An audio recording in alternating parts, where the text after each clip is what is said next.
nikohda ichgan qasamlariga amal qilgan oilani idealni hisoblayman dedimda, kommentga kirsam, o'zbek ayollari endi shunaqa yozibdi.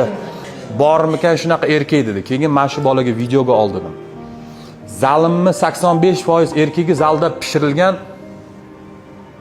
ovqat deydi. Xotiningiz qilib bermadimi deyman.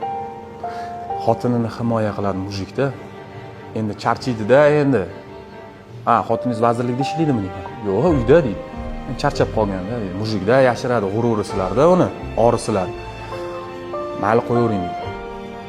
Men sizga aytaman nima uchun ko'chada ishini. 2 marta etkisi kelmagani uchun. 1 marta aytadi erkak. Ikkinchi marta bitta o'zing.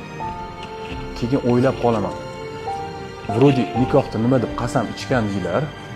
Xizmatini qilaman, yotib olib, polni toshsa ham billa.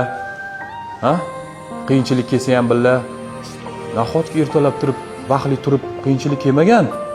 Oilasini обеспечить qo'ygan o'sha erkak. Nahotki ertalab turib ovqatini idishga solib qo'yish mumkin emas. Meni seving, ovqat pishirgandim emas deb. Hatto bilasiz, o'sha zalda chiroyli qiz ovqat pishirib turgan bo'lsa, birinchi ovqatini, qo'lidan bo'lgan ovqatini balki o'zini sevib qolar keyin. Keyin kim aybdor? Ha, siz xiyonatkor ekansiz deydi. Ha, bechora. Kim ko'proq amal qilmas ekan nikohda ichgan qasamlariga?